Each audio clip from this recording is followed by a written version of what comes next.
सीतांक विरहरे अधीर होई प्रभु श्रीराम वृक्ष मानंक सह कथोपकथन करिथिबा पूर्व भागरे वर्णना करा जायछि। वृक्ष मानंक सह मित्रता करी से निज सह सेमानंकर साम्य लक्ष्य करी ताहा प्रकाश करुछंती। पूर्वरु कहिछंती से सेमानंक भली जटा बहन करिछंती। एबे कहुछंती हे वृक्षवृंद तुमे पत्र ओ बास सुमनरे बा सुवासित पुष्परे विमोहित होइछ। मु मध्य सुमनरे अर्थात संतोष मनरे पत्र कुड़ियारे रहिछि। तुम भली मु बळकळ पिंधिछि ओ तुमर जेपरि शाखा अछि मो पाखरे मो वंशर शाखा लक्षण अछि। तुमठारे खग अर्थात ख बा आकाश को गमन करुथिबा पक्षी माने अछंती। खगर अर्थ मध्य सर सेमाने मध्य आकाश को गमन करंती। मो पाखरे सर अछि। एथरक मो प्रियार वार्ता कही मोर उद्वेग को नाश कर। पवन द्वारा वृक्ष मानंकर पल्लव बा पत्र जेउ दिग को चलिला अर्थात पत्र हलिला श्रीराम भाविले बोध हुए पत्र हलई वृक्ष माने सीता जाइथिबा दिग को ठारुचंती। लक्ष्मण को चाही राम कहिले सुदंती बा उत्तम दंतरे शोभिता तथा सुदंती बा उत्तम गजगमना सीता को किए बल प्रयोग करी चंदन बा रथरे बसई नहीं जाइछि। सागरर बारिराशि मध्यरे बहित्र बा बोईत कटेई धन हरिनेला भली से मो सुख को जूर करी नष्ट करी सीता को हरण करिछि। बोईत जीवा परे वाणिज्य बिहुने जीवन गला भली मोर अवस्था से भली ही गला। दैहिक संपर्कर स्थूल सुख तथा सेथिरु जात सूक्ष्माति सूक्ष्म अनुभूति मो मनर अनुरूप थिला। आज मो वंचित झिल्लिका बा झिंकारी स्वनरे पुणी रामंकर मानस विभलित हैला। मन हैला जोसामणि सीतार नुपुरर शब्द कान पाखरे बाजुची। चाप पाणी अर्थात कररे धनु धरिथिबा राम आगकु जाई भंगा रथ देखिले।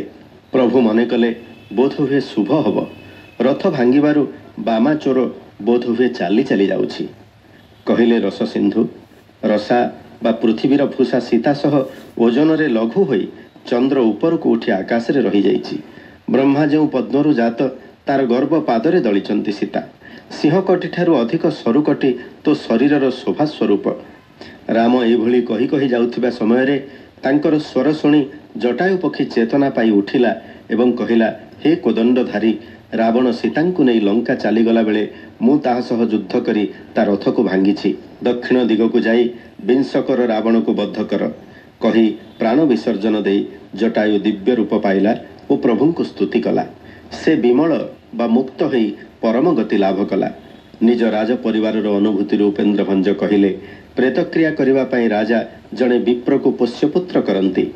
ज्येष्ठ राजा हुए विप्र पोष्यपुत्र मुखाग्नि देला भली इंद्रर पूज्य प्रभु रामचंद्र जटायुर प्रेतक्रिया कले। कलिंद पर्वतर कालिंदी नदी बहिला भली कांदी कांदी गले प्रभु बक्ष तिंती गला अश्रु जलरे। एठी शेष होछि काव्यर 25 छंद।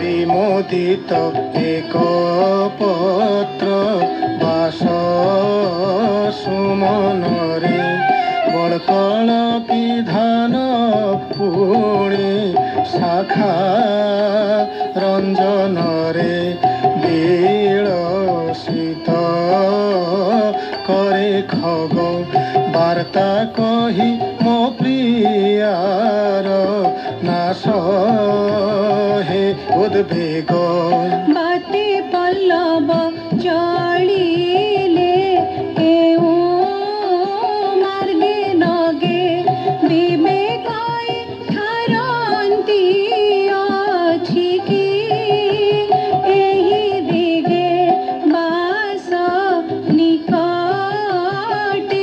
सिंह विशुद्ध वाक्यकु शिखिछन्ति सारी सुख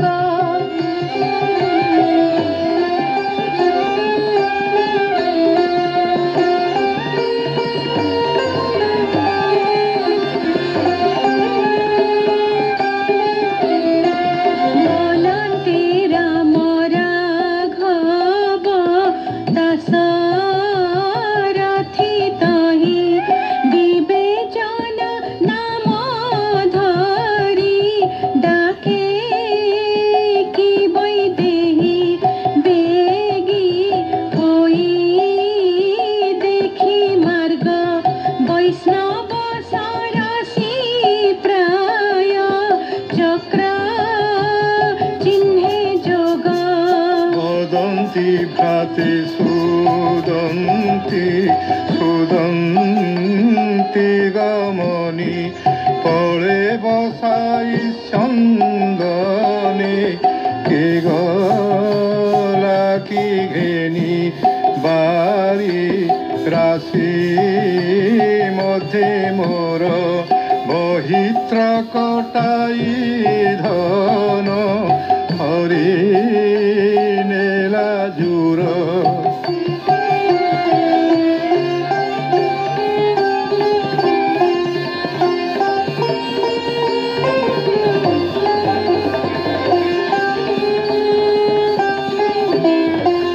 वाणिज्य विहीने केहि जीवन पोषिबी वर्ष्मशिळे काहातनु सुवर्ण कषिबी पार बानरु से पाई बुद्धिरति लाभ मन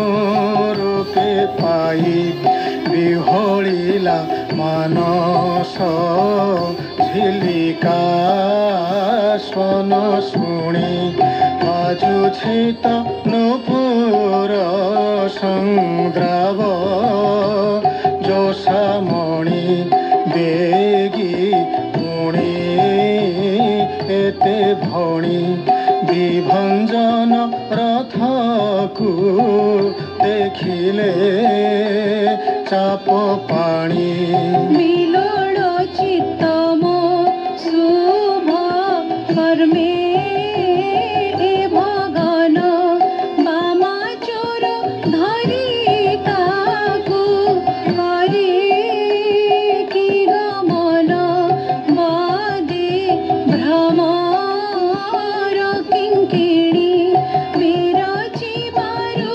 किरण रण पुणी पुणी बदे भ्रमर किङ्किणी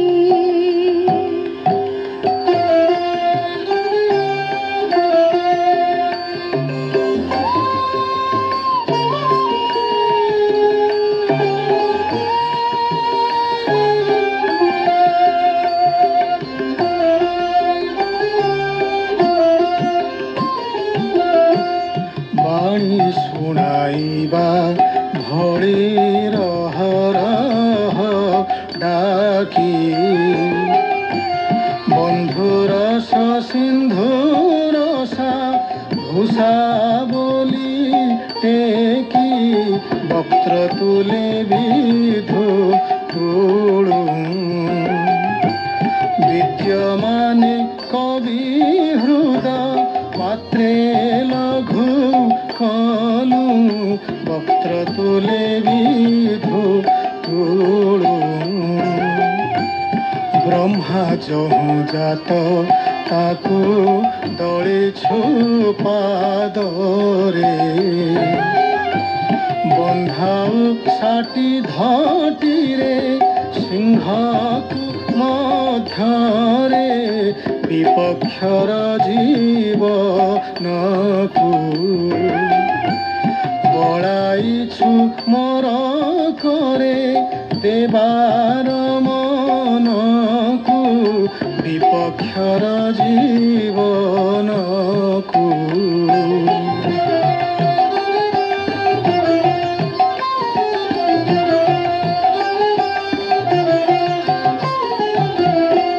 बोली बोली जाऊं यहाँ जटायु पूछित विज्ञान हतंतरे कहिला हेमंत विभो কোদণ্ড ধারণ বৈদেহী ঘেনি গলাটি লঙ্কাকু রাবণ বিভু কোদণ্ড ধারণ বিবাদে মু ভাঙ্গিলি শতাঙ্গ মোতে হাড়ি বসাই পুষ্পকে ঘেনি গলা রামামণি বসা মধ্যরু কপতি বন্দী করি জালে যথা লুবুধকে নিয়ন্তি বসা মধ্যরু কপতি